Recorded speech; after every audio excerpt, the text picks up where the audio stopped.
Je me réjouis d'être avec vous dans ce lieu, au cœur de l'Université Paris 2 Panthéon-Assas, et plus particulièrement au CIFOP, le Centre d'excellence universitaire en ressources humaines, pour animer le lancement du développement Center de la Gendarmerie nationale. Le développement Center est né d'une stratégie innovante et unique dans la fonction publique, celle d'un partenariat inédit entre une université, Paris 2 Assas, et une institution, la Gendarmerie nationale. Sa conception a été soutenue par la Direction générale de l'administration et de la fonction publique, qui est, comme vous le savez, la DRH de l'État. C'est le résultat d'une réflexion pluridisciplinaire universitaire, professionnel RH, spécialiste de l'assessment, personnalité civile. L'objectif, évaluer et accompagner l'ensemble des officiers à identifier comme étant à haut potentiel pour mieux les préparer aux enjeux à venir, et ils sont nombreux, et leur permettre d'exprimer leurs capacités, tant au profit de l'institution que de leur propre épanouissement personnel. 3 tables rondes, chacune avec 3 personnalités reconnues, vont nous permettre de partager sur les enjeux du leadership public, sur les réponses à ces enjeux, sur le dispositif performant, puissant et inédit que représente le développement Center. Et je laisse la parole pour introduire ce lancement à M. Fabrice d'Almeida, vice-président de l'université. Bonjour, c'est un plaisir et un honneur que d'être devant vous aujourd'hui pour représenter le président de mon université, Stéphane Braconnier, que vous allez entendre dans quelques minutes vous parler et vous adresser un message d'accueil. C'est un plaisir parce que la gendarmerie, avec l'université Panthéon-Assas, c'est une vieille histoire, une histoire de ressources humaines, une histoire d'école d'officiers, une histoire aussi bien melinoise que parisienne. C'est une histoire qui nous tient surtout à cœur parce que nous sommes en principe une université de juristes. Et les disciplines minoritaires que je représente ici, avec la communication, la gestion, l'économie minoritaire, mais très importante symboliquement, sont toujours contentes quand elles peuvent être associées à une institution qui à la fois contribue au droit, contribue à la défense de la nation et contribue à sa sécurité. Et si j'insiste sur ces 3 points, c'est parce que nous sommes dans un grand projet en cours d'établissement qui devrait démarrer au mois de janvier, ce qu'on appelle un établissement public spécialisé. Et cet établissement public aura tout un volet stratégie, défense, sécurité, dans lequel, évidemment, les gendarmes sont les bienvenus et seront intégrés d'une manière ou d'une autre, à leur corps défendant éventuellement, parce que nous y tenons, mais dans lequel aussi sera intégrée l'école militaire à travers son organisme de recherche, l'IRSEM. Donc vous voyez que nous avons à Assas une attention particulière pour les questions qui relèvent de la défense et de la sécurité, et je le dis en toute modestie, nous sommes l'université française qui a le plus de Master 2 qui sont dédiés aux questions de défense et de sécurité. Donc c'est vous dire combien les manifestations comme celle d'aujourd'hui sont très importantes pour nous, d'autant plus que nous avons beaucoup d'étudiants qui sortent en 3e cycle, qui se destinent donc à des carrières qui peuvent être celles d'officiers dans la défense ou dans la gendarmerie. Et donc c'est pour nous une question vitale que d'avoir des relations directes avec ceux qui pourront un jour être leurs employeurs, et ce, d'autant plus pour analyser une question qui relève directement de vos métiers et de nos métiers, c'est-à-dire la direction, la formation de cadres, et donc ce que le professeur Chanu aime appeler le leadership public, qui est l'enjeu de nos discussions. Donc voilà, je voulais vous dire à titre personnel combien j'étais heureux d'être avec vous, à double titre personnel, à la fois comme formateur et aussi comme historien, parce que la gendarmerie, c'est une institution qui remonte haut, que je serais presque tenté de faire remonter au vieux guet médiéval qui déjà anticipait les opérations de défense et de sécurité dans les grandes villes, comme la ville de Paris. En tout cas, je vous souhaite pour vos travaux aujourd'hui le meilleur. J'espère qu'ils vous enrichiront comme ils nous enrichissent, et j'espère que vous aurez d'autres occasions de vous saluer de nouveau dans cette enceinte avant que le président Braconnier ne prenne la parole lui-même.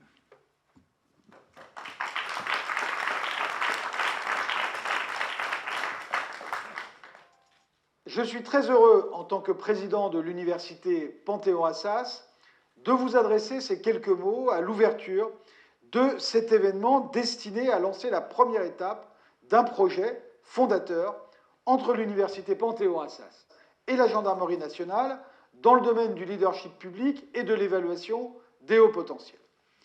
Cette initiative trouve son origine dans les liens privilégiés qui unissent l'Université Panthéon-Assas et la Gendarmerie nationale, à Melun d'abord, historiquement, avec l'école des officiers de la Gendarmerie nationale, dans le cadre du MBA Management de la sécurité, et puis enfin dans le cadre de cette convention avec le CIFOP pour former les professionnels ressources humaines, et surtout dans le cadre de cette convention de recherche avec le laboratoire de recherche en gestion de l'Université Panthéon-Assas. La mission du LARGEPA, notre laboratoire de recherche, était de concevoir un dispositif d'évaluation des hauts potentiels dans le secteur public.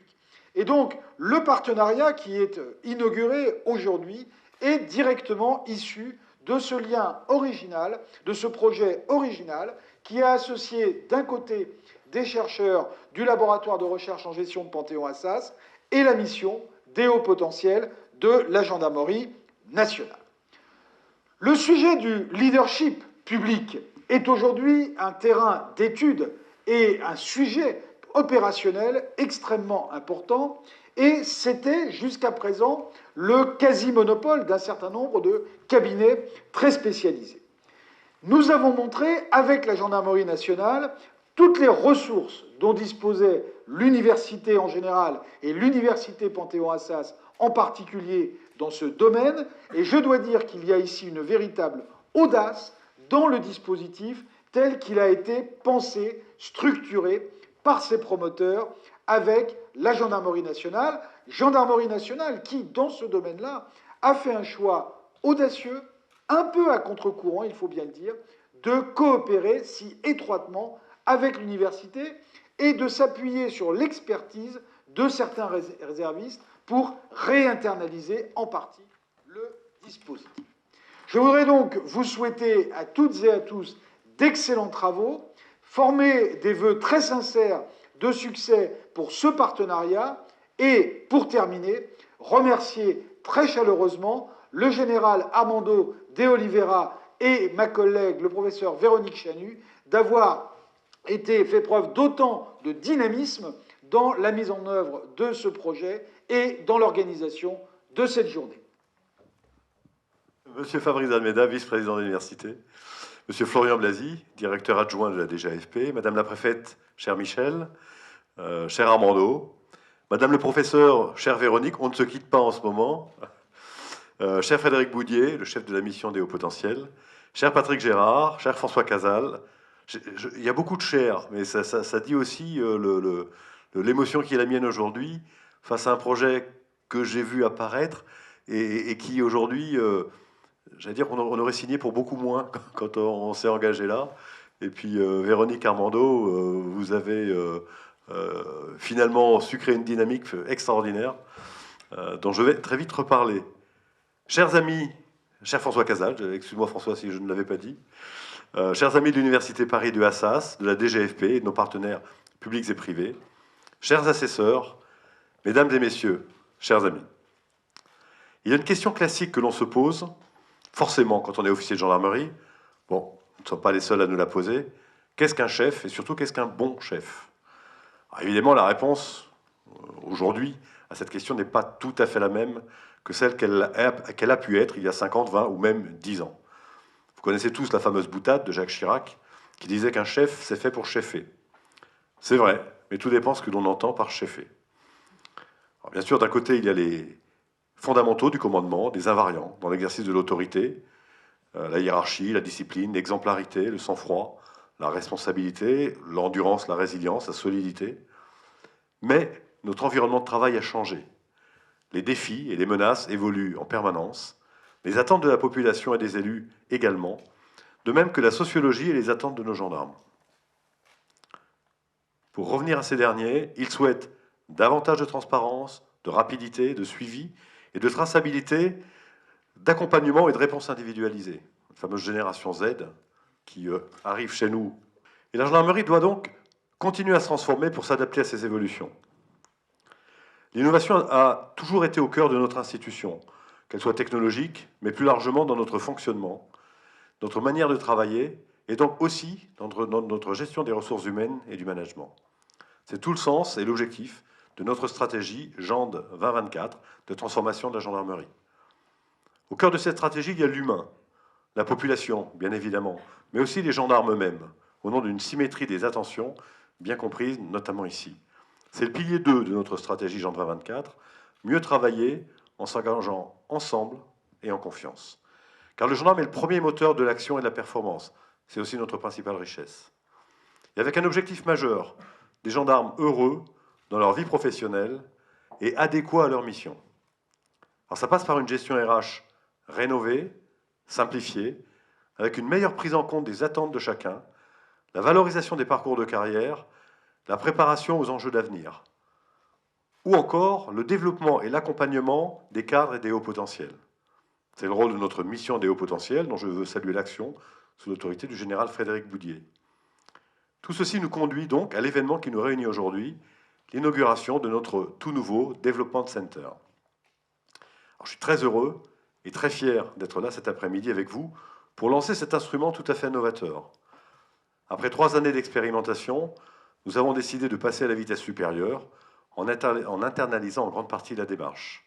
Cela va nous permettre de mieux travailler sur les carrières de nos officiers avec nos officiers eux-mêmes, avec une gestion beaucoup plus horizontale et collaborative qu'auparavant, co-construite et par là même mieux ciblée et nous en sommes sûrs plus efficace.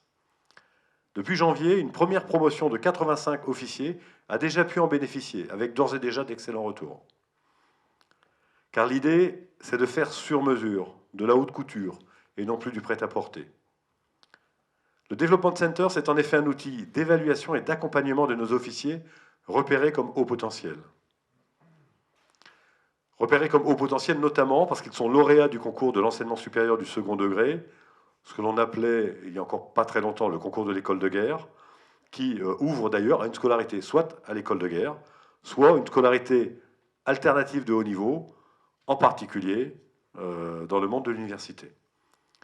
Avec 2 grands objectifs, mieux cerner les profils et les talents dont nous avons besoin, mais également de mieux accompagner nos officiers pour les aider à monter en compétences.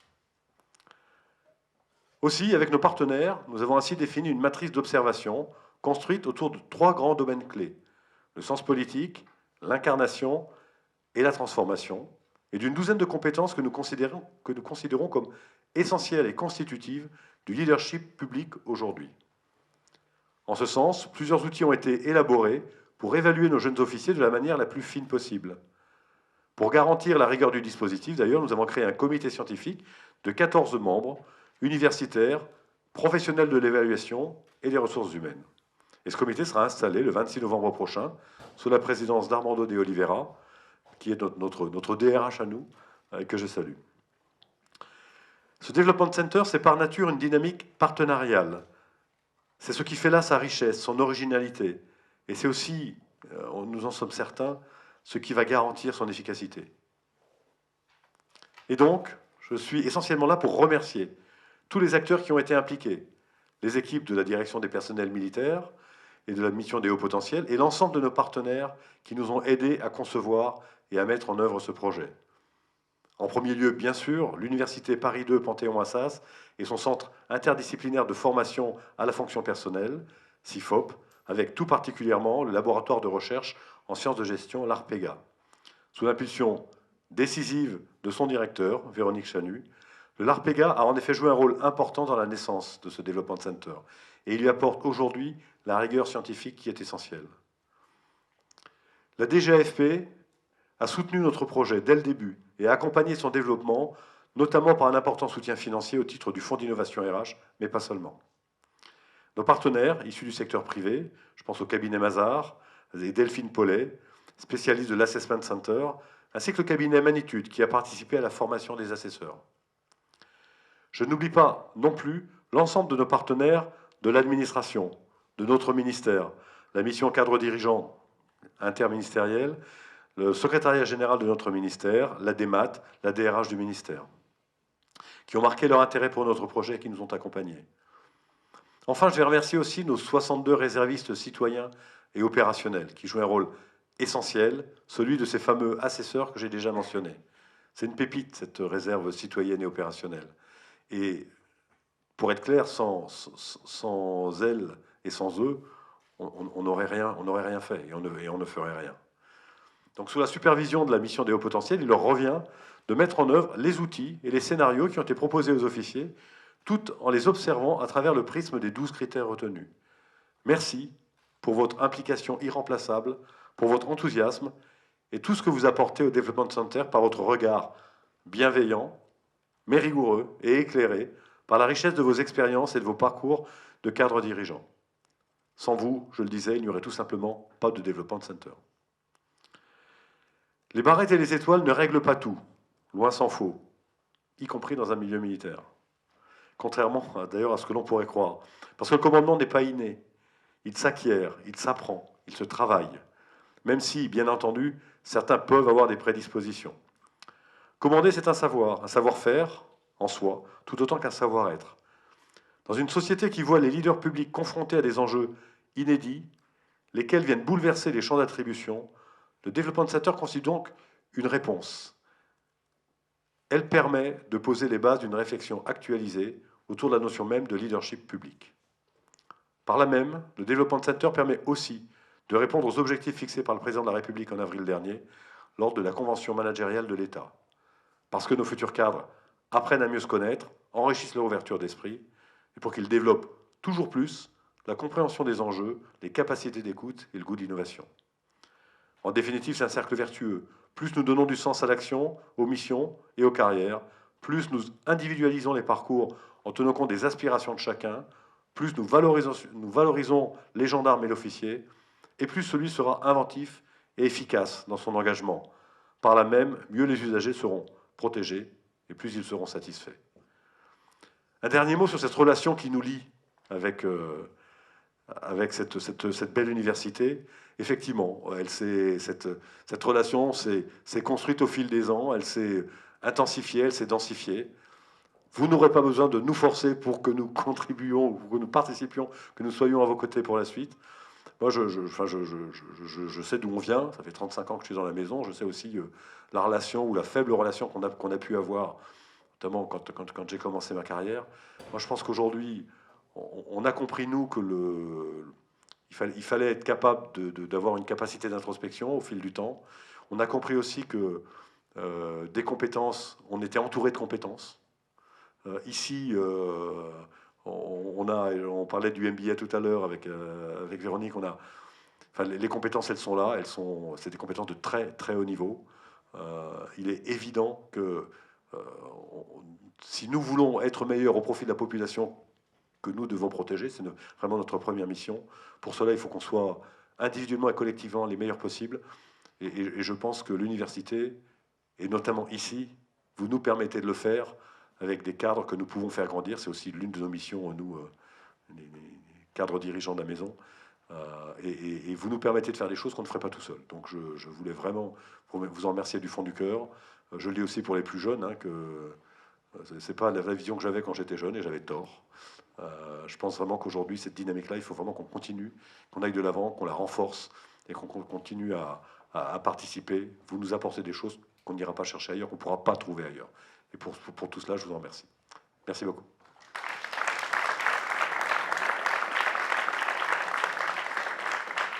Merci beaucoup, Général. Les défis du leadership du secteur public se rapprochent-ils du leadership du secteur privé? Qu'entend-on par leadership public? S'est-on réellement penché en France sur cette question? Pour débattre de ces questions et de bien d'autres, je demande à Madame le professeur Véronique Chanu, Monsieur Patrick Gérard et le général de corps d'armée Armando de Oliveira de bien vouloir me rejoindre sur scène.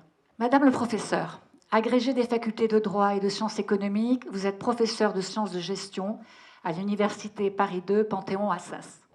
Vous y dirigez le laboratoire de recherche en gestion, le LARPEJA, ainsi que le CIFOP, la grande école universitaire des métiers RH. Vous êtes également titulaire depuis 2016 de la chaire Management du MBA Management de la sécurité de l'école des officiers de la Gendarmerie nationale. Vous avez participé à de très nombreuses commissions d'expertise et de rapports publics. On ne compte plus vos tribunes et vos publications. Vous êtes colonel dans la réserve citoyenne de la Gendarmerie nationale depuis 2015. C'est avec le laboratoire que vous dirigez que ce partenariat université-gendarmerie s'est développé et a pris forme.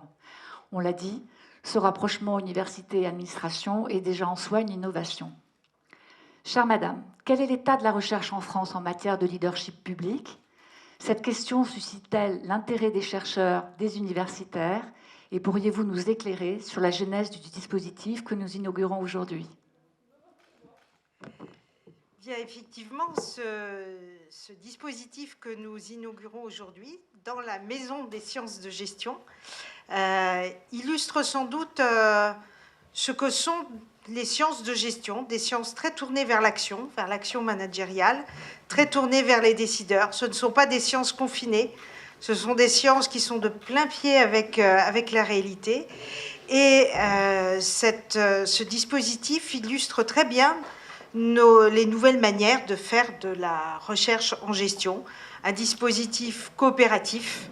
On avait évidemment un cahier des charges, mais on avait surtout des interrogations communes et le souhait de donner de la substance à cette notion de leadership public qui est très présente dans la littérature anglo-saxonne, mais qui est un champ de recherche encore très peu investi en France, à mon grand regret, puisque moi je m'y passionne depuis ma thèse, donc depuis une vingtaine d'années. Et notre souhait était de ne pas partir d'une définition a priori, mais d'essayer, en observant les pratiques de la gendarmerie, comme on avait pu le faire d'ailleurs précédemment en observant les pratiques du CSAT avec vos prédécesseurs, Madame le Préfet, partir des pratiques, parce qu'en fait, les angles morts de la recherche sur le sujet du leadership, il y a une littérature abondante en matière de leadership, mais je dirais il y a trois angles morts qu'on s'est efforcé de combler. Le premier, c'est finalement d'essayer de cerner la dimension essentiellement publique du leadership public. Qu'est-ce qui fait la spécificité, la publicitude, comme on dit un peu dans notre jargon, du leadership public? Deuxième angle mort, c'est que souvent la question du leadership public est abordée avec finalement des représentations très idéalisées. On a une vision un peu héroïque de ce qu'est le leadership public, mais un leader souvent solitaire. On ne parle pas vraiment de ces pratiques de terrain. Les pratiques on a une approche souvent assez fonctionnelle des choses, et nous, notre souci était vraiment de partir des pratiques, de l'observation des pratiques de leadership. Et puis, troisième angle mort, qui intéressait au premier chef notre partenaire de la direction des personnels militaires, c'est celui des compétences. Quelles sont les compétences à activer, au-delà de compétences génériques qui sont assez bien connues? Quelles compétences activer? Parce que finalement, cette notion de potentiel, elle n'a d'intérêt que si le potentiel arrive à se réaliser, à s'accomplir, à se confirmer. Donc c'était vraiment ça notre enjeu, au-delà de l'identification d'un certain nombre de hauts potentiels. Après, augmenter, renforcer le pouvoir d'agir de ces leaders qui avaient été repérés. Donc c'est vraiment là-dessus qu'on a mis l'accent, en partant des pratiques, en essayant de faire du sur-mesure et en essayant de cerner les compétences spécifiques. Et de ce point de vue, notre réflexion, qui a duré plusieurs mois, on avait une formule un peu de cours du soir. On se réunissait le soir ici, tous ensemble. Ici, on tenait beaucoup à ce lieu universitaire ouvert que nos partenaires trouvaient inspirant, et avec les différentes composantes de la MHP et de ses partenaires, parce que je pense que dans la salle, il y a nos collègues psychologues, parce qu'il y a eu aussi un travail interdisciplinaire. C'était une très belle occasion d'ouverture des sciences de gestion à d'autres disciplines. Et donc, il y a eu un tournant dans notre réflexion quand on s'est interrogé sur la dénomination de ce dispositif qu'on était en train d'inventer, qu'on avait par commodité et un peu par conformité appelé Assessment Center. Et puis on s'est dit, mais c'est pas du tout ça qu'on est en train de fabriquer. On est en train de penser le développement de ces hauts potentiels. Donc on pensait autant à la maintenance du dispositif qu'aux questions qu'aux enjeux d'identification des hauts potentiels. Et quand on a décidé d'appeler ce dispositif Development Center, ça a été vraiment un coup d'accélération formidable dans notre réflexion. On a commencé à penser le dispositif d'accompagnement de ces officiers, et c'est devenu un enjeu absolument essentiel de cet outil qu'on inaugure aujourd'hui et dont on avait conçu le prototype dans ces lieux avant qu'il ne soit testé grandeur nature par l'équipe de la MHP avec le renfort de nombreux réservistes. Merci beaucoup, madame. Monsieur Patrick Gérard, haut fonctionnaire, vous avez dirigé l'École nationale d'administration durant 7 années. Conseiller d'État, vous êtes également président adjoint de la section de l'administration et membre du comité d'orientation de l'étude annuelle de la section du rapport et des études. Cher monsieur, le leadership du secteur public devient-il, peu à peu, un domaine distinct et autonome dans les études sur l'administration publique? Et dans la droite ligne de cette interrogation, quels sont les grands thèmes de la formation dans une école comme l'ENA? N'est-on leader? Devient-on un leader?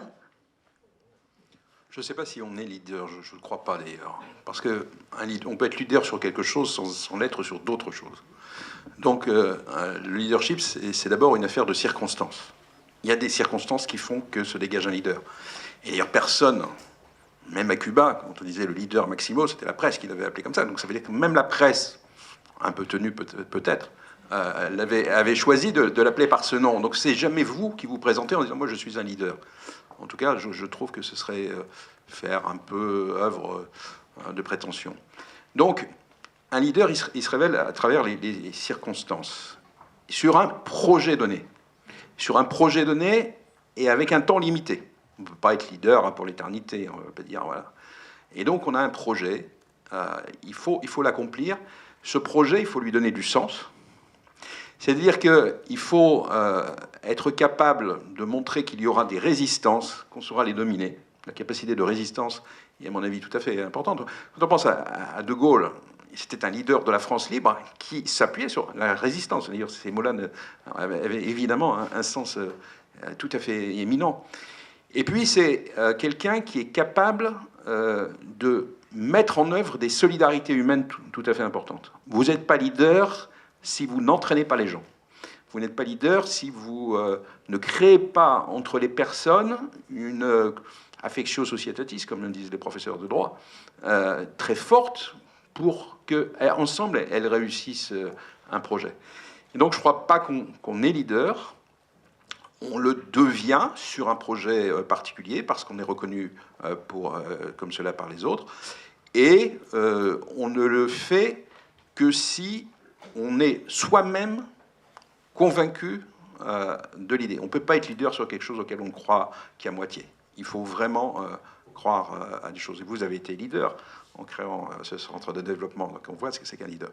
Et donc je crois que c'est tout à fait important. Alors, il y a des réflexions universitaires. Ça, je laisse l'université, mais je suis un ancien élève de cette belle maison de Paris 2, mais je m'excuse auprès du vice-président en droit. Et je crois qu'il y a des études sur tout ça, sur les qualités qu'il faut, en particulier dans l'administration publique. Dans l'administration publique, on a une phrase dans la Constitution qui dit le gouvernement dispose de l'administration et de la force armée. Donc l'administration et l'armée sont ensemble. Ça ne veut pas dire que ceux qui sont dans l'administration et ceux qui sont dans l'armée sont là comme des pions et qui ne servent à rien. Il faut qu'ils aient de la personnalité. Il faut qu'ils parlent aux autorités politiques. Il faut qu'ils puissent les convaincre. Et donc, on a besoin, dans l'administration, de leaders et de personnes qui, sur des projets donnés, soient capables d'entraîner. on a un très bon exemple. Quand il a fallu refaire Notre-Dame, on a été chercher un général, certes pas de la gendarmerie, mais pour dire, voilà, il faut que dans 4 ans, ça soit refait. Et donc, il faut savoir entraîner. Et donc, l'administration a besoin de leaders. Ceux qui ont fait les grandes réformes, je ne prendrai que des exemples passés, mais de la sécurité sociale en 1945, etc., c'était des leaders. Ceux qui ont fait le plan, c'était des leaders. Et donc, on a besoin de dégager dans la haute administration des personnalités qui sont franchement capables, à un moment donné, de prendre ces responsabilités et de devenir, si elles le souhaitent, et si les autres le veulent, il y a les deux, hein, des leaders. Mais le constat est fait, on en a besoin, ça c'est une certitude. Vous pensez qu'on l'enseigne aujourd'hui dans des grandes écoles comme l'ENA? Alors, on enseigne des compétences. On enseigne des compétences RH en particulier, qui sont extrêmement importantes et qu'on ne faisait sans doute pas avant. On enseigne la façon d'organiser la transformation des politiques publiques, la façon de piloter une réforme. Ça, on l'enseigne et on a réorganisé à l'ENA il y a 1 an toute la scolarité autour de ces sujets-là. La transformation, le pilotage d'un projet et aussi, c'est important quand même pour des hauts fonctionnaires, le sens de l'État. Merci. Général, vous êtes un des acteurs de la rédaction de la loi du 3 août 2009 qui a procédé au rattachement organique et opérationnel de la gendarmerie au ministère de l'Intérieur. En 2012, vous avez été nommé conseiller au cabinet du Premier ministre. Oui, c'est important. Vous avez été nommé conseiller au cabinet du Premier ministre et en 2014, commandant de la région de gendarmerie de Picardie. En 2016, vous êtes conseiller du ministre de l'Intérieur. En 2018, vous occupez les fonctions de général adjoint au major général de la gendarmerie. Et le Conseil des ministres du 6 mars 2019 vous nomme directeur des personnels militaires de la gendarmerie nationale auprès du directeur général de la gendarmerie. Vous avez en charge la conception et la déclinaison de la politique des ressources humaines de la gendarmerie nationale. Général, le président de la République a souhaité modifier de fond en comble le parcours des hauts fonctionnaires. Cette réforme de la haute fonction publique est entrée dans sa phase active. La manière dont on recrute, dont on forme, dont on sélectionne, dont on construit et accompagne les parcours des hauts fonctionnaires est appelée à changer. Le développement Santer s'inscrit-il dans cette volonté de changement, d'attention particulière au corps des officiers de la gendarmerie, au même titre que la sphère publique, le modèle militaire, que la sphère privée, le modèle militaire évolue, le développement Santer est-il une des traductions de la modernité de la gendarmerie nationale? Et enfin, pourquoi et comment les officiers de gendarmerie doivent-ils être des leaders publics? Bien, merci Muriel. Vos questions me permettent de recontextualiser donc ce projet de développement center qui n'est pas né d'un projet hors sol ni d'un projet ethnocentré, mais qui s'inscrit simplement dans un processus impulsé tout d'abord en 2017 par la volonté du gouvernement de revoir la gestion des hauts potentiels de la fonction publique, avec notamment une révision des revues des cadres, etc. Il faut se rappeler de ça. Donc c'est à ce moment-là qu'a été créée la mission des hauts potentiels, que la décision a été prise de créer cette mission des hauts potentiels, et dès cet instant, en fait, nous avons travaillé en collaboration avec la mission des 4 dirigeants de l'État, bien sûr, et immédiatement avec Paris 2 à ça, c'est le professeur Chanu. Dans un premier temps, le directeur général l'a évoqué tout à l'heure, nous avons eu recours effectivement à des assessment centers du privé, dans des proportions limitées, parce qu'il y a une logique économique derrière tout ça, bien sûr. Et fin 2019, le directeur général a décidé d'un grand plan de transformation de la gendarmerie, Jean 2024, qu'il évoquait tout à l'heure, avec son pilier 2, qui est le pilier RH. Un pilier, effectivement, que nous avons constitué en 16 projets, 16 équipes de projets, un projet un programme de transformation RH qui vise, parce qu'il n'est pas tout à fait terminé, à préparer la ressource humaine aux enjeux de l'avenir. Un projet qui va de la montée en compétences de la chaîne des ressources humaines, en passant par une RSE adaptée, à notre monde, et jusqu'à l'emploi massif des nouvelles technologies et de l'intelligence artificielle dans la GRH. Parmi ces 16 projets figure effectivement celui du développement des hauts potentiels. Donc voilà un petit peu le contexte.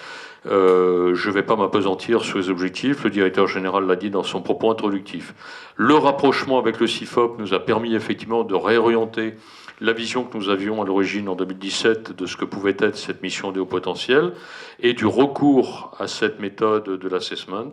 Il a été décidé donc de produire nous-mêmes cet assessment avec nos réservistes que le directeur général a remercié tout à l'heure et je ne peux que joindre mes propres remerciements aux siens tout aussi chaleureux. Validation par la DGAFP et soutien, y compris financier, de la part de la DGAFP dans le cadre du Fonds interministériel des ressources humaines. Tout ça pour créer notre propre Assessment Center, que nous avons appelé Development Center, parce qu'il va au-delà, en réunissant l'excellence du CIFOP et cette capacité exceptionnelle et opérationnelle, pour le coup, que nous offrent effectivement nos réservistes. Le troisième temps, c'est la réforme de la haute fonction publique. La réforme de la haute fonction publique, et pour le coup, nous sommes totalement au rendez-vous. Je crois que c'est Victor Hugo qui disait qu'il n'y a rien de plus puissant qu'une idée dont l'heure est venue. Alors, réjouissons-nous, l'heure est venue, et l'heure est venue par le discours du président de la République en mai dernier, lorsqu'il fait notamment allusion à cette nécessité de rapprocher la formation des hauts fonctionnaires de l'université. Donc nous étions, pour le coup, totalement dans l'actualité. Ce qui nous permet effectivement de consolider notre souhait pour l'école des officiers de la gendarmerie d'être parmi les 14 écoles du tronc commun de ce nouvel institut national du service public et de mettre le corps des officiers de gendarmerie, puisque c'était votre question, à ce qui nous paraît être sa juste place dans ce vivier. Alors, vous me posez une question aussi sur la nature de leader public des officiers de gendarmerie. Les officiers de gendarmerie, je crois, sont des leaders publics tout en étant également des managers. Bon, pour les moins avertis, j'ai regardé ma documentation, bien entendu, pour ce qui me concerne. Un manager, c'est avant tout un chef d'orchestre qui encadre, qui organise un travail d'équipe et qui tire sa légitimité finalement de la fonction et son autorité, pour le coup, de cette fonction. Le leader, lui, a plus vocation à fédérer, à diriger, à trouver des solutions hors cadre et à être ce que nos camarades marins appellent un capitaine par gros temps, en quelque sorte. Et la gestion de crise, eh bien, c'est aussi le lot commun et malheureusement quasi quotidien des officiers de gendarmerie sur le terrain. Donc un leader et un manager. Est-ce que c'est un leader public? Alors cette qualité de leader public tient d'abord à la raison d'être de la gendarmerie. Alors, nous ne sommes pas concernés par la loi Pacte, par ce nouveau concept de raison d'être, mais on s'y est quand même essayé parce que c'est une notion qui nous a semblé fondamentale. Je vous livre le produit de nos réflexions. La raison d'être de la gendarmerie, pour nous, c'est de protéger la population dans toutes les dimensions de la sécurité, à partir d'un statut et de capacités militaires, ainsi que d'une organisation militaire, qui autorise une couverture territoriale et missionnelle globale et qui garantisse l'égalité des Français devant le service public de la sécurité et devant l'accès à la justice. Voilà un petit peu la raison d'être qui est la nôtre, telle qu'on l'a nous-mêmes définie, et bien sûr les officiers de gendarmerie, dans le cadre de la mise en œuvre de cette raison d'être, sont incontestablement des leaders publics. Donc on va chercher des qualités qui correspondent à celles, bien sûr, des leaders publics. Ces qualités, très simplement, l'autonomie, la capacité d'adaptation, l'aptitude à la résolution de problèmes complexes. Monsieur le conseiller d'État, vous en avez évoqué aussi d'autres aspects. Un leader public, enfin, car chaque officier de gendarmerie incarne une partie, finalement, une fraction, plus précisément, de la puissance publique. Chaque officier de gendarmerie également incarne une fraction de l'autorité de l'État.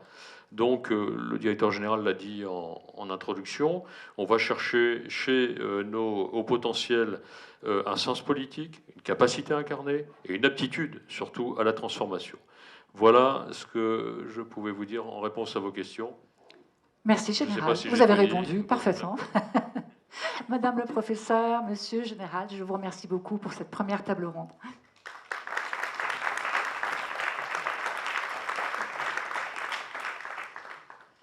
Alors, notre deuxième temps fort va aborder les enjeux du leadership public. Et pour aborder cette thématique, je remercie Madame la préfète Michèle Quiri, Madame Delphine Paulet et Monsieur François Casal, de bien vouloir venir me rejoindre. Madame la préfète, Vous êtes préfète, vous avez alterné une carrière entre centrale et territoriale avec un cursus très marqué par les RH. Sous-directrice du personnel à la direction des ressources humaines du ministère de l'Intérieur, directrice de l'administration générale du personnel et du budget, directrice des ressources humaines des ministères sociaux et directrice des ressources et des compétences de la police nationale. Vous êtes une parfaite experte en RH. Vous êtes, d'autres, d'accord. Vous êtes aujourd'hui la présidente du Conseil supérieur de l'appui territorial et de l'évaluation, qui est en quelque sorte l'assessment center du corps préfectoral. Placée auprès du ministère de l'Intérieur, cette instance a une mission de soutien, d'orientation et d'évaluation de l'ensemble du corps préfectoral et de l'administration centrale. Madame, quels sont pour vous les enjeux et les apports du leadership sur les organisations publiques? Pensez-vous qu'il est nécessaire, comme il est d'usage de le faire dans le privé, de poser les bases de ce que signifie le leadership dans la fonction publique? Et quels outils de gestion individualisés ou collective utilisez-vous au sein du Stade pour soutenir, orienter et fidéliser les talents? Merci pour ces questions. Comme vous le disiez parfaitement bien, Madame le professeur, je vous rejoins en disant à vos côtés que le leadership public est très peu conceptualisé et pas assez conceptualisé. Et je vous propose, et notamment à la partie de cette assemblée qui vient de la Gendarmerie nationale, ma conception, c'est des choses très simples, personnelles de ce qu'est le leadership, parce qu'au fond, aucun de vous ne l'a vraiment défini. Et quand on s'est parlé, c'est ce que je vous ai dit. Qu'est-ce que c'est que ce truc, le leadership public? Et il ne faut surtout pas confondre le leadership, en effet, avec le management. Moi, je définis le leadership comme étant le supplément d'âme du management qui aboutit à ce qu'on ait des chefs qui savent imaginer la manœuvre, entraîner les femmes et les hommes, gagner la guerre en étant exemplaires. Parce que je ne veux pas qu'on oublie, et c'est ça le côté public du leadership, c'est que dans le leadership public, il y a forcément une dimension d'exemplarité et d'éthique. Et donc si on définit le leadership comme ça, avec des termes un peu militaires, concevoir la manœuvre, entraîner les hommes et les femmes, gagner la guerre en étant exemplaire, on comprend qu'il est plus qu'urgent de combler les angles morts de notre insuffisante conceptualisation du leadership public. Il y avait une publicité dans le temps, c'était les frites McCain, moins on les connaît, plus on en parle. Mais c'est un peu ça. Et on en a plein la bouche, du management, du leadership, etc. Mais on ne définit jamais ce que c'est. Donc moi, c'est ma définition, c'est il y a quelque chose du don de soi et il y a quelque chose du supplément d'âme dans le leadership. Et le côté public du leadership, c'est qu'on doit être exemplaire. Alors moi, je vous livre 3 éléments de contexte. Pourquoi c'est encore plus essentiel aujourd'hui qu'hier de développer ces compétences-là? Concevoir la manœuvre, entraîner les femmes et les hommes, gagner la guerre. 1, parce que nous sommes depuis plus de 10 ans maintenant dans une administration qui vit un rythme effréné de réformes. Et donc, il est urgent de former ces leaders à donner du sens à tout ça. Et force est de constater que de temps en temps, on s'épuise. Et nous sommes tous fatigués de mettre en œuvre des réformes dont nous ne comprenons pas toujours le sens final. Donc, 1, le monde change à toute vitesse. Deuxièmement, il ne faut pas se voiler la face, la sphère publique, l'administration d'État au sens large, peut-être pas la gendarmerie, peut-être pas la police encore que, peut-être pas les armées au sens large, mais le reste, nous sommes dans un moment de beaucoup plus grande concurrence pour plein de raisons. Et si nous voulons être sûrs de recruter toujours les meilleurs, de les fidéliser et de les former, il va falloir mettre les bouchées doubles sur la RH qualitative. Pourquoi c'est plus concurrentiel? Parce qu'on est à responsabilité égale moins bien payé, parce que le travail des conjoints rend plus difficile l'acceptation des sujétions liées à la mobilité obligatoire, parce que la diminution de la reconnaissance à l'égard d'un certain nombre de métiers, les enseignants, les magistrats, les préfets, enfin bref, la crise des élites, fait que cette notion un peu sacrificielle du métier peut faire peur à des jeunes. Moi, je n'ai pas eu ces dernières années un seul stagiaire ENA en préfecture qui a adoré son stage ENA en préfecture, mais qui a choisi d'aller à l'intérieur. Et certains m'ont dit, mais personne ne veut de votre vie. Le monde change. Donc on est dans un moment plus concurrentiel et l'État, s'il veut recruter les meilleurs et les fidéliser, il va falloir qu'il signe d'autres formes de contrats, ce que vous êtes en train de faire à la gendarmerie, s'il veut attirer les meilleurs. Et puis, troisièmement, ça devient urgent parce que le monde change et qu'il y a des comportements managériaux, il y a des comportements de leaders qui se concevaient comme donnés et uniquement liés à la place dans la hiérarchie, qui ne sont heureusement plus acceptés et plus acceptables. Et donc ça, c'est donc cette définition du leadership, ces trois constats, il pourrait y en avoir plein d'autres, fait qu'il y a une urgente nécessité à s'attaquer à ce que moi j'appelle aussi, alors pardonnez-moi, vous avez parlé, monsieur le conseiller d'État, de l'affectio societatis, qui, si ma mémoire est bonne, quoique ancienne, du droit commercial, c'est ce qui forme l'entreprise. Moi, je vais utiliser une notion civiliste qui est le contrat synalagmatique. Je vais le dire très simplement en tant qu'ancienne présidente des concours de l'ENA de 2017, mais j'ai aussi beaucoup été dans des concours divers et variés. Si on veut attirer des jeunes qui sortent de l'université ou des écoles de service public, il faut réaliser qu'ils attendent de l'employeur État autre chose, plus et mieux, et plus bienveillant, et plus soutenu dans le temps, une sorte de contrat synalagmatique. Je te donne ma force de travail, mon engagement, ma loyauté, ma déontologie, et toi, employeur État, tu me dois une forme d'accompagnement, une forme de soutien tout au long de ma carrière, une forme de transparence, une forme de lisibilité sur ma carrière, y compris, et a fortiori d'ailleurs, parce qu'elle ne sera plus aussi linéaire que ce qu'elle a été pour les anciens.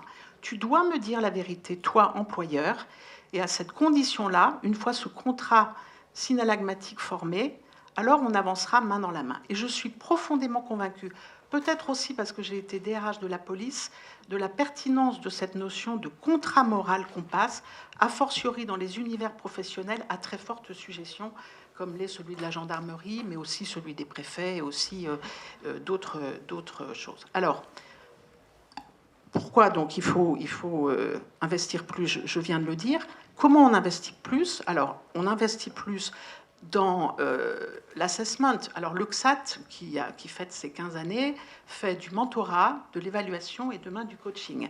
C'est-à-dire qu'on ne peut pas évaluer les gens à 360 degrés, les avoir accompagnés et les laisser au milieu du gué. Et donc, moi, je suis en train de former des préfets d'UXAT à Dauphine. Je suis désolée, madame le professeur, parce que ça s'apprend, le coaching, pour pouvoir proposer cette prestation.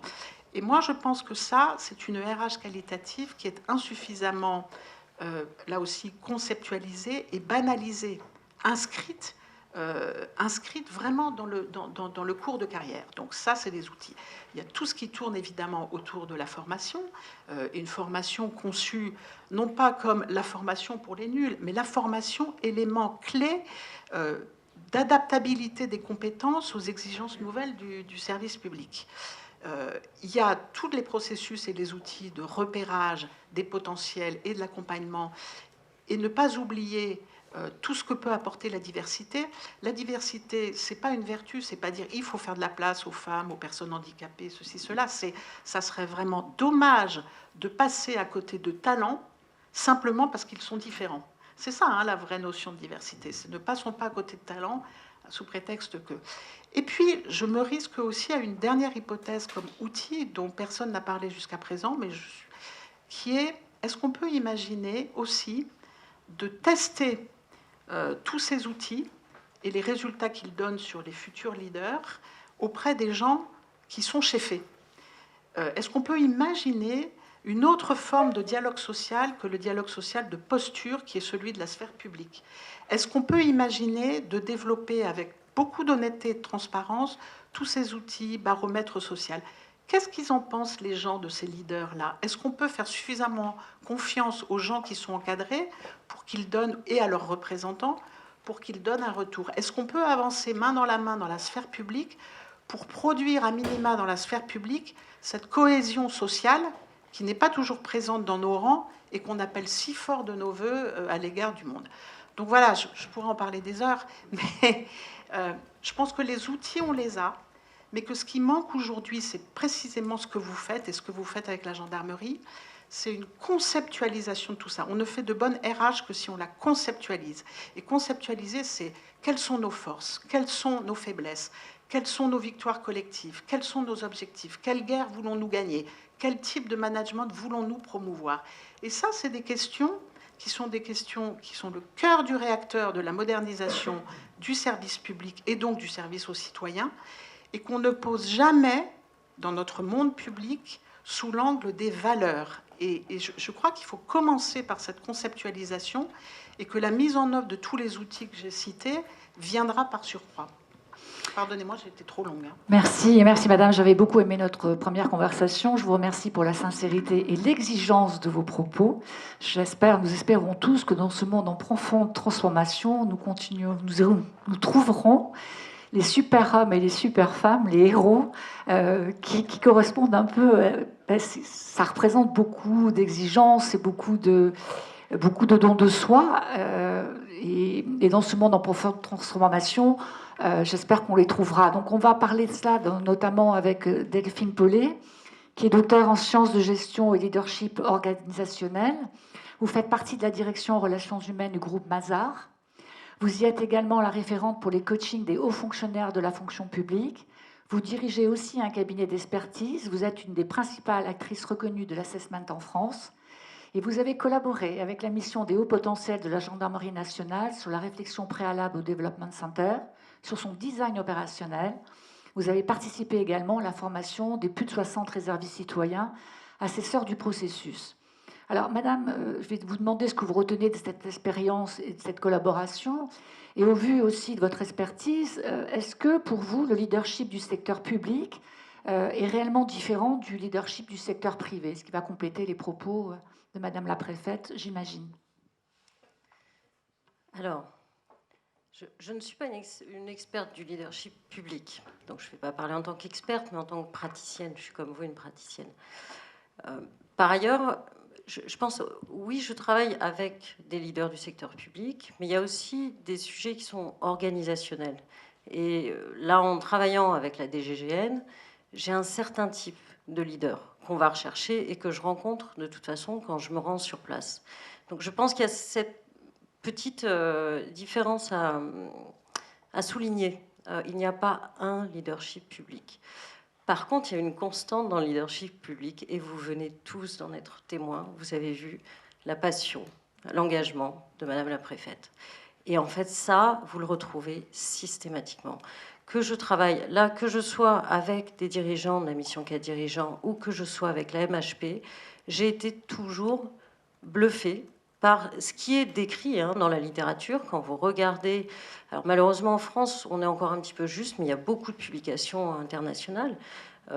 Parmi les caractéristiques de ce leadership public, c'est cette motivation forte, l'intégrité, la capacité à élever son leadership au-delà du management et de la gestion. Par ailleurs, vis-à-vis du manager et leader, les leaders qui ne managent pas sont dangereux et les managers qui ne leadent pas sont démotivants. C'est pas l'un ou l'autre, c'est les deux ensemble. Donc oui, il y a une spécificité au leadership public, mais j'irais plus loin quand même. Il y avait une vraie spécificité à la définition de ce leadership et de ce que les anglo-saxons appellent le silver bullet. Qu'est-ce qu'on va chercher? Quelle est la fléchette d'argent? Qu'est-ce qu'on essaye de trouver dans cet assessment center? Et ça, c'était le travail préalable. Qu'est-ce qu'on essaye de rechercher? Qu'est-ce qu'on décrit comme dirigeant? Et ça m'amène à l'autre spécificité, à mon humble avis de praticienne, de ce leadership pour la DGGN. Vous avez entendu tout à l'heure repenser à un De Gaulle. De Gaulle. Et en fait, le leader du privé, je dirais qu'il est presque interchangeable. Il n'a pas de personnalité. Pardonnez-moi, je travaille dans le privé. Mais on sait ce qu'on cherche comme compétence, mais le leader du public, dans le cas présent, on sait ce qu'on cherche comme... C'est pas une personnalité, c'est l'incarnation de la mission de service.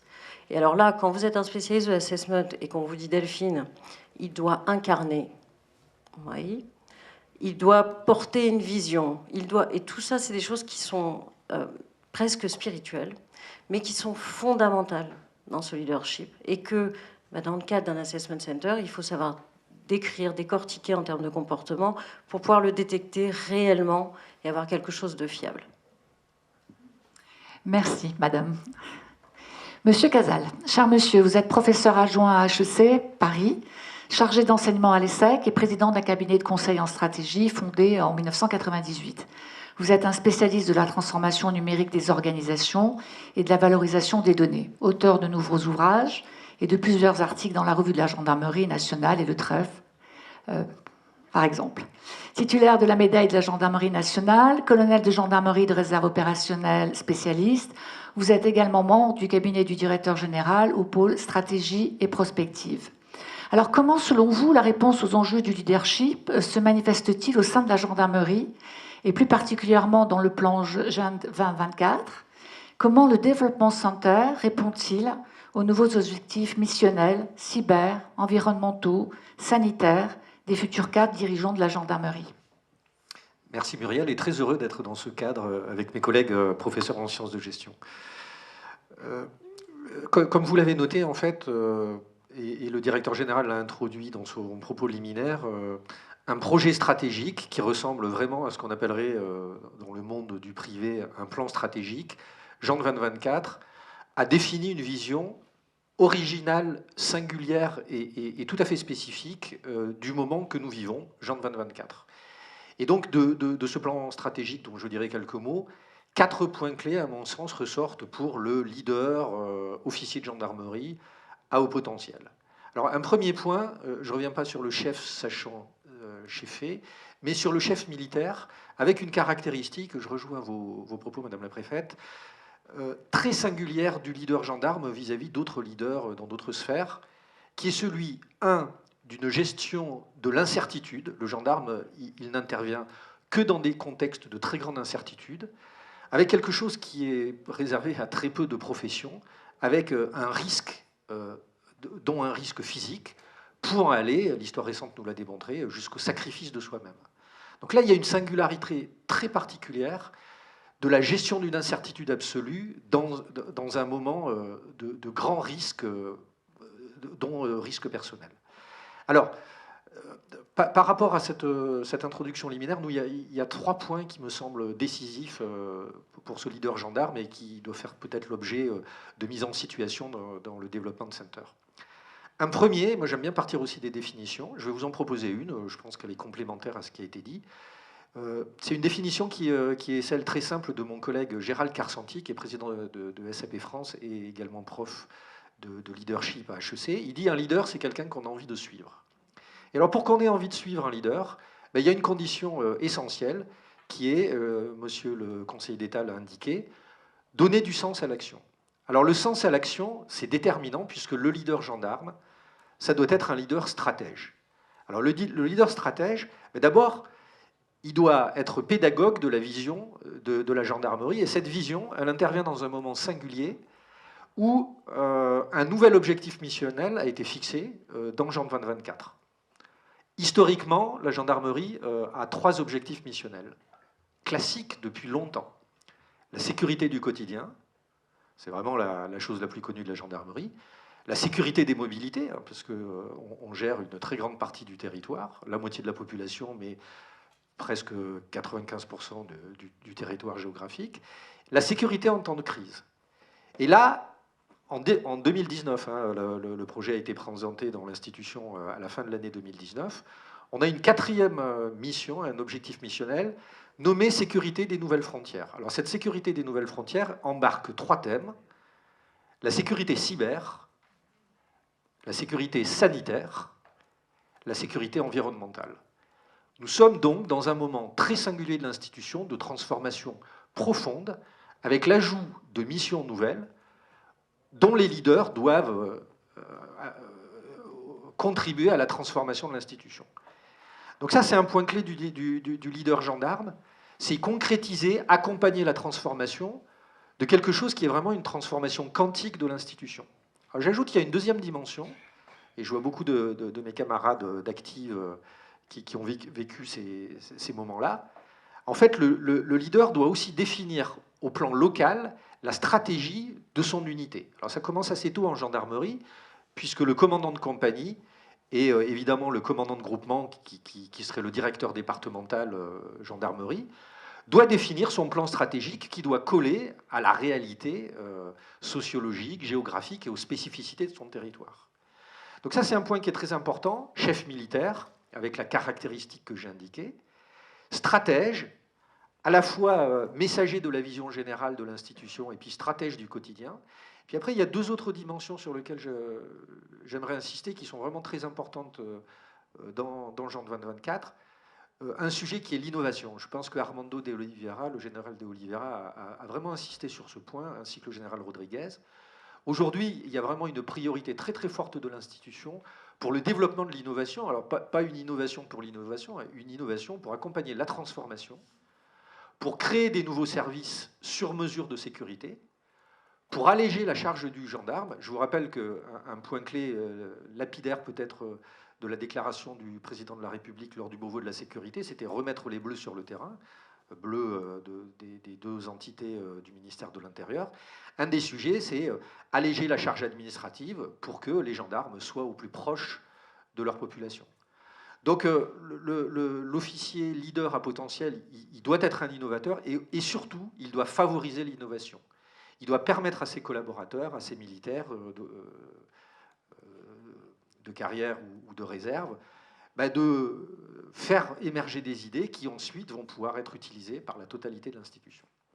Et puis j'aimerais finir sur un troisième point qui est assez singulier parce que nous sommes une institution militaire et souvent on parle de l'armée comme la grande muette.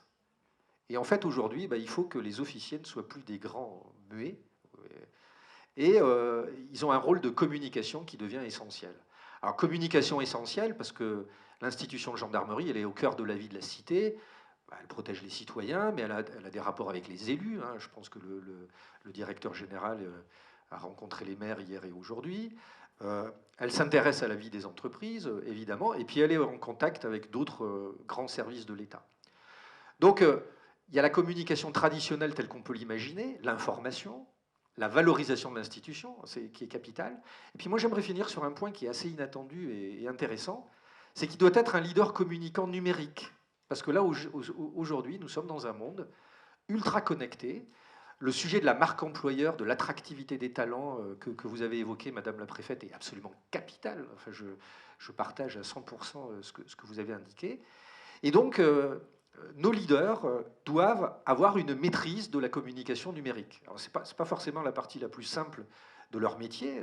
Je pense que c'est un sujet de préparation important, notamment sur les médias sociaux, avec l'idée aussi d'être proactif dans cette communication et de trouver le bon ton, les bons moyens, en étant toujours cohérent et aligné avec notre mission, mais en essayant de séduire et d'informer avec transparence et justesse nos différentes parties prenantes. Donc voilà peut-être en quelques mots ce que je pouvais dire. Merci François. Si vous souhaitez rajouter un élément, sinon je vous remercie beaucoup, Madame la Préfète. Madame, cher François, pour cette intervention.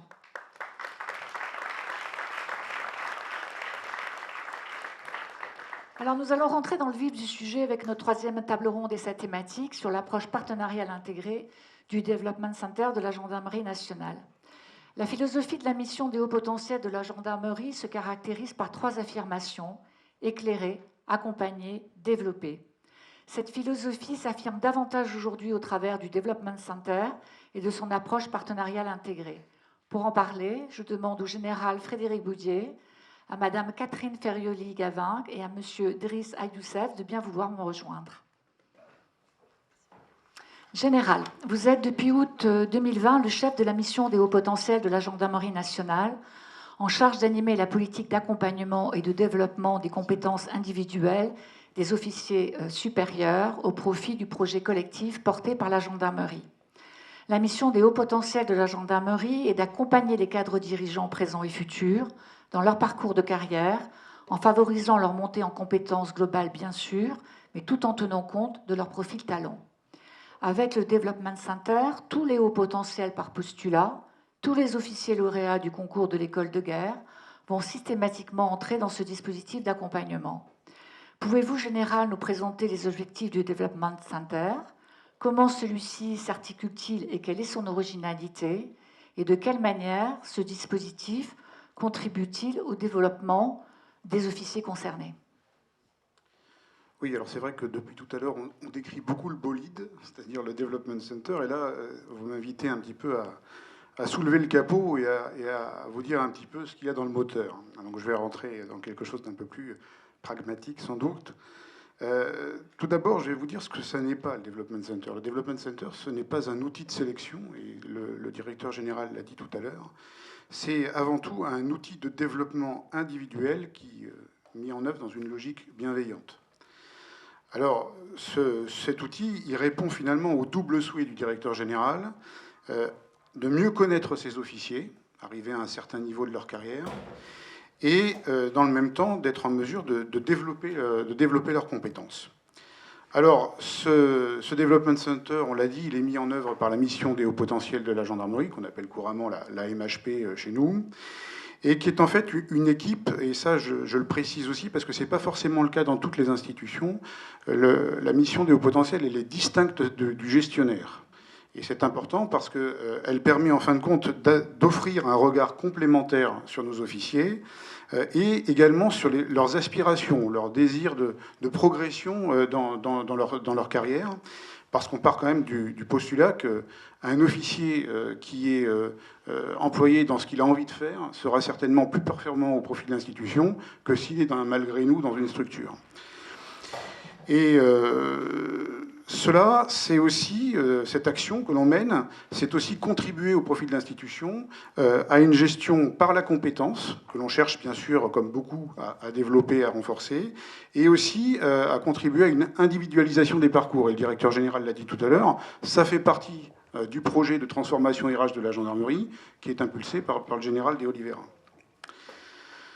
Ensuite, comment dire, le Development Center, l'idée générale, c'est de faire une photographie d'un officier, fournir à la hiérarchie une photographie d'un officier à un moment qu'on estime un moment charnière de son parcours, à savoir donc, comme cela a été dit, un moment où il est lauréat du concours de l'école de guerre, ce qui constitue de facto, vous venez de le dire, son entrée dans le vivier des hauts potentiels de l'institution. Et là aussi, je vais apporter une précision. On va faire cette observation sous l'angle exclusif des aptitudes comportementales. Et ça, c'est important parce que dans le monde militaire, les aptitudes techniques, la compétence métier, elle est avant tout réalisée par le chef hiérarchique. Voilà. Et nous, il ne s'agit pas d'aller marcher sur les plates-bandes du chef hiérarchique. On est là pour agir sur un segment un peu particulier, auquel on s'intéresse parfois un peu moins avant, mais qui est fondamental, notamment dans l'esprit du directeur général, parce que arriver à un certain niveau de responsabilité, être un bon professionnel, c'est une chose, on dirait même que c'est un prérequis. Mais par contre, avoir le bon profil comportemental pour aller occuper certains postes, ça c'est important de l'identifier et de le définir pour éviter finalement ce qu'on pourrait dire des erreurs de casting au moment de positionner des officiers sur par définition, des responsabilités peut-être un peu sensibles. Alors, ce Development Center, c'est avant tout une démarche d'évaluation objective, avec, et ça j'y reviendrai, avec le souci permanent d'éviter l'entre-soi. Ça, on y est très sensible dans la maison gendarmerie. Et cette volonté d'éviter l'entre-soi, elle s'est exprimée à la fois dès le départ dans la conception du produit. C'est pour ça que nous sommes tournés vers l'université justement pour nous apporter quelque chose de différent, ainsi que vers des cabinets qui sont spécialisés justement dans le travail d'assessment. Et puis aussi dans la mise en œuvre, et là je vais y revenir avec, on l'a dit, l'action des réservistes citoyens.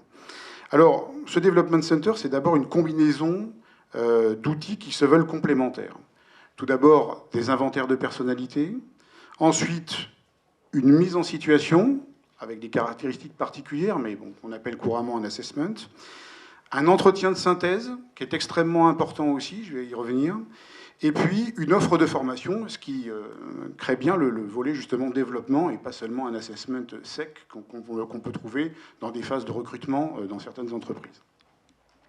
Alors, ce dispositif d'évaluation, il a été construit de manière très rigoureuse. Le professeur Chanu l'évoquait tout à l'heure, au travers de l'identification de compétences propres au leadership public, avec un travail partenarial qui a déjà été évoqué, Ça a aussi comporté l'élaboration de grilles d'évaluation, et ça c'est très important, de la construction de scénarios de mise en situation pour les officiers, et puis ça a été aussi évoqué par le directeur général, la mise en place d'un comité scientifique avec la volonté de faire vivre le produit dans la durée et de pouvoir l'adapter au gré des retours d'expérience que l'on enregistre petit à petit. Alors l'originalité principale, enfin il y en a deux. C'était un, la construction partenariale, on l'a dit, qui est originale, et deux, c'est l'internalisation. Et ça a été un processus très très intéressant qui nous a donné à la fois plus de souplesse et une capacité à adapter notre produit aux besoins de l'institution. Alors ça suppose l'emploi d'évaluateurs indépendants qui agissent en trinôme au profit de chaque officier pendant les phases d'évaluation. Et là, nous avons eu recours à une richesse qui est, c'est vrai, pas reproductible à l'infini partout, qui est celle des réservistes citoyens, dont certains sont présents aujourd'hui, et je les en remercie, qui sont toutes des personnes qui ont été choisies au regard de leur parcours, à la fois divers, riches. Ils ont tous exercé des responsabilités de haut niveau dans le domaine du management, et ils nous garantissent, et j'en reviens à cette affaire d'éviter l'entre-soi, ils nous garantissent ce regard extérieur dont on est particulièrement friand pour évaluer nos officiers. Alors certes, la MHP derrière, bien sûr, travaille à organiser leur formation, à l'observation, etc. Et puis supervise les phases d'assessment. L'entretien, je l'ai évoqué tout à l'heure, est très important aussi. Il ne se fait pas à chaud, il se fait avec du recul par rapport à la mise en situation des officiers. Il est conduit par un officier, un membre de la mission des hauts potentiels et par un psychologue du travail de la gendarmerie qui nous apporte également beaucoup. Et il va permettre de déterminer avec l'officier conjointement les points d'appui sur lesquels il peut légitimement s'appuyer pour capitaliser dans le reste de son parcours. Et puis les axes de progrès sur lesquels on va essayer de travailler. Alors ça donne lieu également à la rédaction d'un rapport qui est assez fouillé. Et puis on va définir une offre d'accompagnement qui va être en cohérence avec les observations qui ont été réalisées. Et c'est en cela qu'on va pouvoir contribuer au développement des officiers. Alors ces propositions de formation, elles sont faites dans une logique d'individualisation, hein, c'est important. Et encore une fois, je le redis, uniquement dans le champ des compétences managériales. Cette action va être conduite en complémentarité des scolarités de cursus dont va pouvoir bénéficier l'officier, puisque au moment où il réussit son concours, il est orienté par la suite vers un certain nombre de scolarités. Alors ça peut être l'école de guerre, mais on a aussi des officiers qui sont envoyés dans d'autres écoles, l'ENA, Sciences Po, HEC, un certain nombre pour y suivre un certain nombre de cursus. Et au sein de ces écoles, parfois, intrinsèquement, il y a déjà des formations dans le domaine des compétences managériales. Donc il ne s'agit pas d'être redondant et on agit bien en complémentarité. Nos formations, ce sont avant tout des mises en œuvre de modules, je l'ai dit, individualisés, adaptés, souvent sur des périodes de 3 jours à 1 semaine, et qui sont délivrés par des organismes partenaires, qu'ils soient institutionnels ou spécialisés. Alors, ils sont nombreux. Il y a le Centre de formation management de la Défense, il y a l'ENA, il y a l'IGPDE, l'IPAG, le CEGOS, etc. Et puis actuellement, et je terminerai par ça, la MHP travaille aussi à essayer de déterminer une offre de formation en régie qui va s'appuyer potentiellement à la fois sur nos réservistes citoyens, puisqu'ils ont aussi des compétences intéressantes à délivrer, ou alors sur des unités ou des services de la gendarmerie nationale, je pense notamment au CIRPA, au GIGN, qui sont eux aussi en mesure d'apporter à nos officiers certaines compétences. Merci, Général. Chère Catherine, vous êtes directrice de la communication et des partenariats de la Banque Populaire, réserviste citoyenne et correspondante réserve entreprise défense. Vous êtes une des assesseurs du Development Center. La réserve citoyenne est totalement engagée dans ce projet. Une 60aine de réservistes citoyens, on l'a dit à plusieurs reprises, préalablement formés à l'exercice d'observation, se sont engagés dans ce processus d'accompagnement et d'évaluation. Des réservistes qui, par leur expertise et la richesse de leur carrière professionnelle, apportent un regard extérieur à celui d'un autre officier de gendarmerie. Alors, chère madame, quel est votre retour d'expérience d'assesseur au sein du Development Center ? Alors, Alors déjà, je suis heureuse d'être ici pour apporter mon témoignage, mais j'espère être le porte-parole également des autres assesseurs, hein, parce qu'on est nombreux, mais on a surtout des cursus complètement différents, des personnalités différentes, des expériences et des métiers et des fonctions différentes qui font que nous avons apporté toute notre richesse extérieure, avec donc ce regard qui était attendu par, je dirais, par la MHP, à savoir apporter donc un regard qui soit complètement différent de ce qu'attend généralement le cursus classique de la gendarmerie. Et ce regard, eh bien, j'espère que nous l'avons donné. Alors, je vais peut-être aller un petit peu plus loin dans l'explication. Il a fallu intégrer déjà les différents scénarios qui n'étaient pas simples pour nous, puisque c'était des profils et des métiers, des incarnations que nous n'avions pas forcément, je dirais, de base. Donc il fallait récupérer ces incarnations, les adapter, et puis en même temps être dans, je dirais, dans ce jeu de rôle avec les candidats, les voir évoluer donc sur ces tables rondes, et puis essayer de détecter les points de force, les points de faiblesse sur lesquels on pouvait ensuite en tirer des analyses intéressantes pour la MHP. Donc, je peux vous garantir que chaque table ronde, chaque jeu de rôle qui a été réalisé a apporté pour chacun des richesses de résultats complètement différents, des échanges et des débats que je peux dire même assez intéressants, puisque parfois nous n'étions pas d'accord.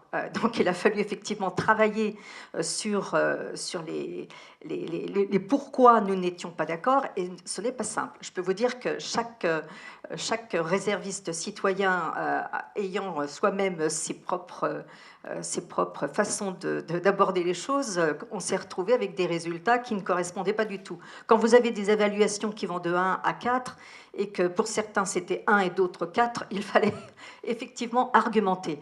C'est là tout le jeu de l'analyse et des échanges que nous pouvions avoir et qui ont duré quand même quelques heures. Donc ces confrontations ont quand même été quand même relativement bien cernées par un dossier donc d'études de compétences sur lesquelles nous devions effectivement travailler. Ce qui fait toute la difficulté pour nous, réservistes citoyens qui venons de l'extérieur, c'est effectivement d'adapter nos propres critères sur ces critères donc, de compétences recherchées par la MHP. Eh bien, c'est très enrichissant, autant pour les candidats que pour nous, parce que nous avons, au fil de l'eau, travaillé encore de façon plus pointue sur ce qu'attendait donc la MHP, donc sur les résultats des compétences qui étaient demandées. Et je pense que nous serons très heureux de continuer dans ce domaine. Alors je voudrais juste rappeler peut-être par rapport aux différents intervenants qui sont passés, j'ai relevé quand même des mots qui pour nous étaient très importants, c'est l'incarnation. L'incarnation, je suis tout à fait d'accord, est très importante dans le milieu de la gendarmerie. Cette incarnation ne doit pas être figée sur la gendarmerie, doit justement permettre cette ouverture au monde extérieur.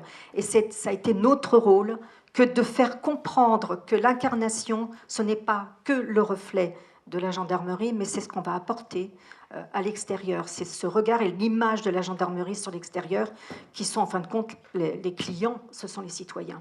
Donc je voulais juste parler de cela et puis rappeler aussi que le don de soi, le supplément d'âme, c'est très important. Et ça, c'est effectivement ce qu'on ressent très fortement quand on rencontre les candidats.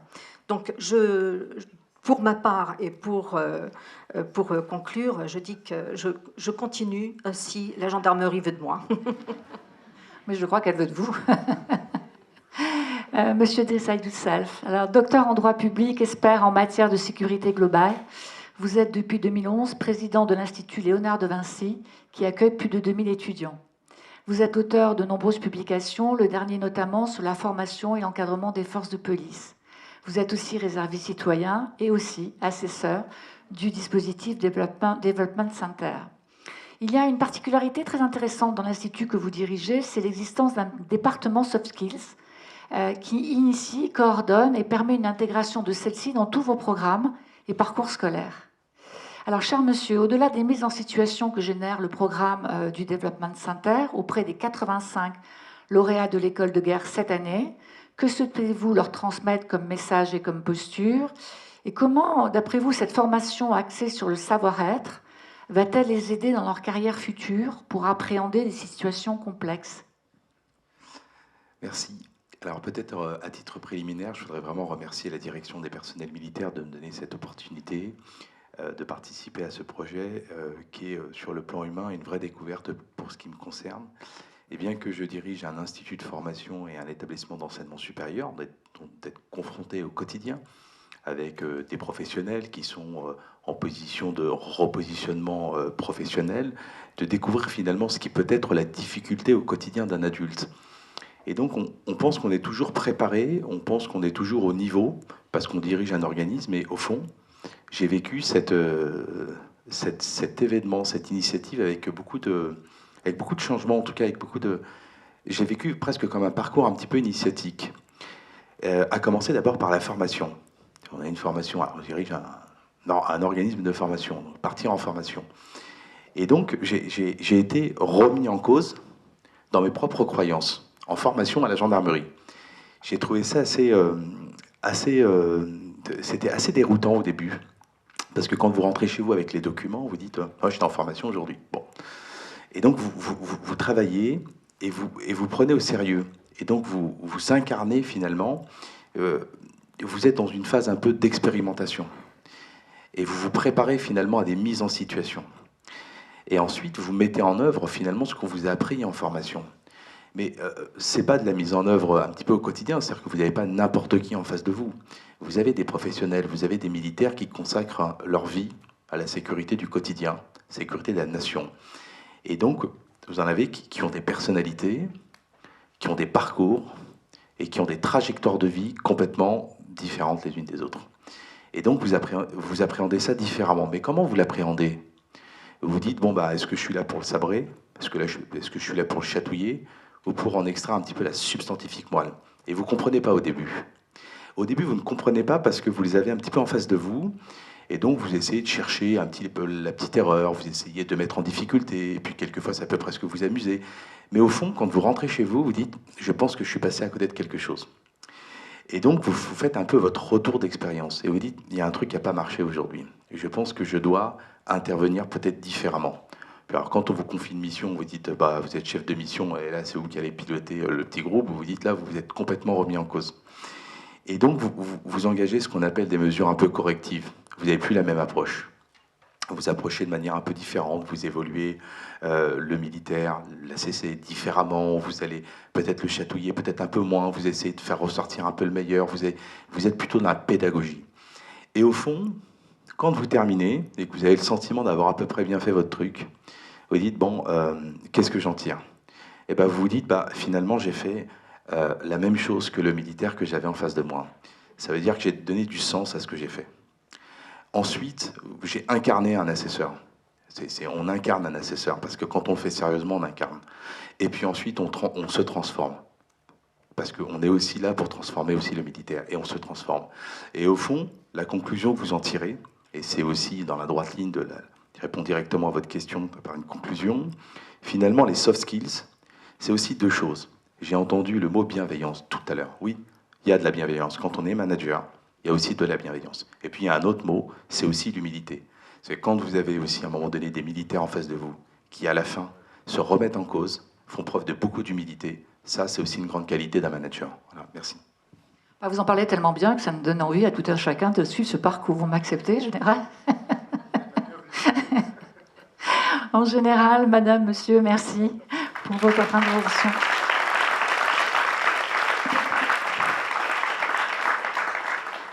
Eh bien voilà, c'est la fin de nos échanges. Je vous remercie pour votre attention. Je remercie l'ensemble des intervenants pour leur participation éclairée et éclairante. Monsieur Florent Blazy, directeur adjoint à la directrice générale de l'administration et de la fonction publique, a accepté de clôturer nos tables rondes. Cher monsieur, le pupitre est à vous. Monsieur le vice-président d'université, Madame la directrice, Messieurs les officiers généraux, Madame la préfète, cher Patrick, Mesdames, Messieurs. Alors, je souhaite remercier tout d'abord la Gendarmerie nationale pour m'avoir invité à conclure ces échanges de haut niveau et pour avoir organisé ces échanges passionnants et si importants pour la communauté RH publique. Alors, conclure ne signifie pas synthétiser, mais je retiens par exemple le potentiel de ces liens avec l'université, de ces liens au-delà de l'université avec la réserve, avec la société civile. On voit bien tout ce que recèle comme intérêt pour les services publics ce croisement des cultures. Des sujets aussi sur la spécificité du leadership public ont été abordés, à la fois ses lignes de force et aussi les défis spécifiques qu'il devra relever. Enfin, et ce n'est pas du tout exhaustif, mais je retiens aussi cette idée d'engagement synalagmatique et la qualité de la gestion des ressources humaines comme facteur d'attractivité de l'encadrement supérieur de la haute fonction publique. Alors nous en avons besoin de tels échanges dans le contexte de la réforme de l'encadrement supérieur de l'État pour donner aux sujets abordés aujourd'hui toute la place qu'ils méritent.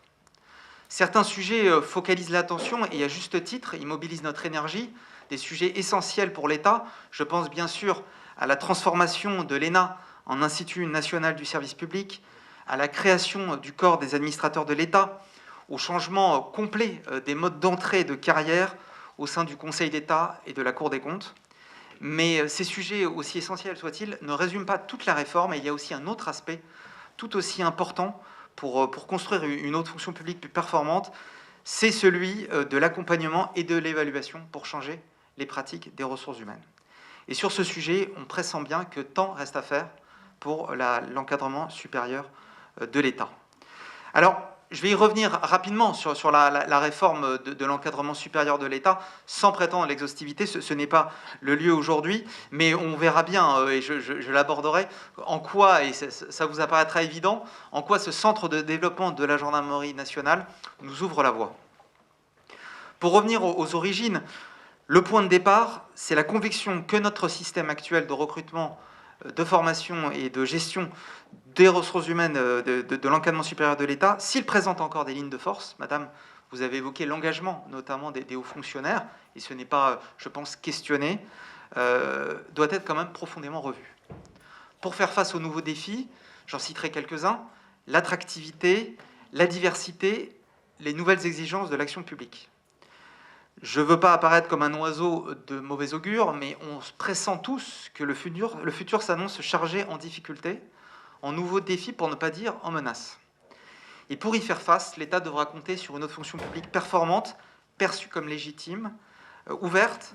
Et c'est vrai que cette impulsion politique donnée au plus haut niveau, en réalité sans précédent depuis plusieurs décennies, nous offre l'occasion peut-être unique de remédier à certaines faiblesses bien connues de notre haute fonction publique. Je ne vais pas les citer toutes, je vais en aborder juste certaines très rapidement. L'accompagnement hétérogène des cadres supérieurs, avec des structures efficaces, d'autres qui le sont moins. Une attention insuffisante apportée à la formation continue, qui fait contraste avec ce réseau d'une richesse presque sans équivalent, je pense à l'échelle internationale, des écoles de service public et de la place accordée à la formation initiale, avec, si vous me permettez peut-être ce raccourci, l'idée qu'en France, on sélectionne très durement des jeunes, parfois un peu moins jeunes, on les forme de manière exigeante, et puis on se dit qu'ils sont armés pour la vie parce qu'ils sont capables d'apprendre et de se former eux-mêmes. C'est un modèle qui a eu ses mérites, mais dont on voit bien aujourd'hui dans le monde toujours plus complexe qui est le nôtre et toujours plus interdépendant, qu'il ne fonctionne plus, avec aussi un besoin de respiration de la part des cadres eux-mêmes. Une culture enfin de l'évaluation à renforcer et à prendre en compte dans les parcours. Alors tout ceci selon une inspiration simple qui est celle de la loi de transformation de la fonction publique, qui est d'avoir des règles moins contraignantes pour laisser plus de place à la gestion des ressources humaines dans une optique toujours plus individualisée. L'ordonnance du 2 juin 2021 vise à y répondre en créant de nouveaux outils. J'en cite quelques-uns. Le développement de la culture de l'évaluation via la création d'instances collégiales extérieures à la chaîne hiérarchique et de rendez-vous réguliers pour faire le point. Par exemple, à 5, 12 ou 25 ans, ce n'est pas normé, heureusement, dans l'ordonnance, mais vous voyez bien l'idée. Alors là-dessus, on ne part pas de rien dans l'État. Ça a été dit, le ministère de l'Intérieur, avec le CSAT, dispose déjà d'un outil puissant et il a servi, bien sûr, de source d'inspiration. Le ministère de l'Europe et des Affaires étrangères pratique de longue date l'évaluation à 360 degrés. Et je pourrais citer d'autres exemples, mais l'idée est d'aller beaucoup plus loin, à la fois dans la généralisation et dans l'impact de ces dispositifs. C'est d'ailleurs le deuxième outil qui prolonge le précédent, instaurer un lien beaucoup plus direct entre évaluation, orientation, formation et accompagnement des cadres, une sorte de chaînage efficace pour rétroagir positivement sur les performances des cadres. Troisième outil, le renforcement de la formation continue des cadres, qui sera au cœur des missions du nouvel Institut national du service public, avec l'idée aussi de reprendre un peu le projet initial de 45, qui sur ce point avait atteint ses limites, avec un Institut national du service public qui ne deviendra pas l'opérateur unique de formation continue, mais qui a vocation à en tout cas occuper un rôle central en la matière. Et pour permettre peut-être aux anciens élèves de l'INSP, et aux anciens élèves de l'ENA aussi d'ailleurs, d'y retourner comme on rentre dans la maison commune, alors que par le passé, on pouvait passer toute sa carrière finalement sans jamais retourner à l'ENA. Quatrième outil, la création d'une délégation interministérielle de l'encadrement supérieur de l'État, qui sera dédiée à la stratégie RH pour l'encadrement supérieur, à la gestion des viviers des talents, en lien étroit avec les employeurs ministériels. J'insiste beaucoup sur ce point, puisque le Premier ministre l'a dit, il l'a répété, et je saisis cette occasion aujourd'hui pour le dire devant vous, il ne s'agit pas de créer une énorme structure centralisée qui gérera en un lieu unique toutes les carrières des hauts fonctionnaires, ça ne marcherait pas, ça n'aurait aucun sens. En revanche, il s'agit bien pour cette future dièse de stimuler, d'encourager, de tirer vers le haut les structures ministérielles compétentes. Donc vous le voyez, on est en train de créer un nouveau cadre. La DGFP, très engagée avec ses partenaires ministériels, également dans le dialogue social, est en train évidemment sous les 3 contrôles du gouvernement, qui suit ça évidemment comme un sujet prioritaire, est en train de mettre en place ces outils, avec donc des décrets qui vont sortir très bientôt, qui posent le cadre, et cette nouvelle structure, cette délégation interministérielle de l'encadrement supérieur de l'État. Donc la partition est en train d'être écrite, mais reste à la mettre en musique. Et c'est un peu le message aussi du jour, c'est que on voit bien que l'enjeu va bien au-delà de prendre des décrets, de créer des structures, même si c'est nécessaire et si c'est très exigeant, je peux vous dire que ça occupe. Mais l'enjeu, bien sûr, c'est de changer les pratiques. Et la réforme, finalement, elle ne s'achèvera pas avec tout ce dispositif, elle commencera tout juste à partir de cette mise en place, en réalité, au début 2022. D'où l'importance aussi de ce type d'échange entre les hauts fonctionnaires, entre les officiers, entre les universitaires. Et on voit bien en quoi le Development Center et ce programme de haut potentiel de la direction de la Gendarmerie nationale nous ouvrent le chemin. C'est une réalisation impressionnante à plusieurs égards. Je dirais que son seul défaut, c'est sa dénomination. Je ne désespère pas un jour d'en obtenir la francisation. Et donc, ce sujet n'est peut-être pas si anodin. Donc, je parlerai, pour ce qui suivra, de centre de développement, si vous me permettez. C'est un dispositif en soi innovant, qui combine, et c'est assez remarquable quand on y pense, ça n'a pas été suffisamment dit, à la fois l'internalisation et l'ouverture sur l'extérieur via l'usage créatif de la réserve. Je trouve que c'est très intéressant. En tout cas, la DGFP est fière d'avoir accompagné ce projet via le Fonds d'innovation des ressources humaines. Il s'agit aussi d'une démarche très structurée, très cohérente, caractérisée par sa rigueur, comme vous l'avez dit, en général, avec ce référentiel de compétences concrets et partagés, cette objectivation des compétences, cet accompagnement sur mesure des hauts potentiels vers les postes supérieurs, c'est nécessaire pour garantir la légitimité, puisqu'on parle quand même de carrière, on parle de personnes qui sont elles-mêmes des personnes qui ont une certaine idée d'eux-mêmes, et c'est pas forcément évident d'être sur ce grill, nous le savons bien. C'est enfin une démarche, et je ne pouvais pas ne pas terminer sur ce point, qui s'appuie sur l'université. C'est l'un des axes majeurs souhaités par le chef de l'État pour rapprocher la formation et de manière générale la haute fonction publique du monde de la recherche et de l'université. Patrick Gérard avait ouvert la voie, engagé déjà ce processus avec les réformes qu'il a menées à l'ENA, mais l'idée c'est de prolonger, d'aller encore plus loin avec l'INSP et au-delà. Bien sûr, je veux saluer l'engagement de l'Université Paris 2. Donc c'est une démarche inspirante. Inspirante sur le fond, inspirante également en termes de méthode, et j'ai envie de dire qu'une fois de plus, la Gendarmerie nationale nous ouvre la voie.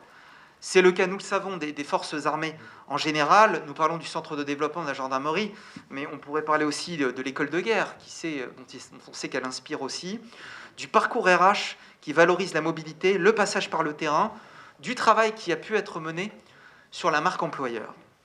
Alors non pas que tout y est nécessairement parfait, ni d'ailleurs transposable.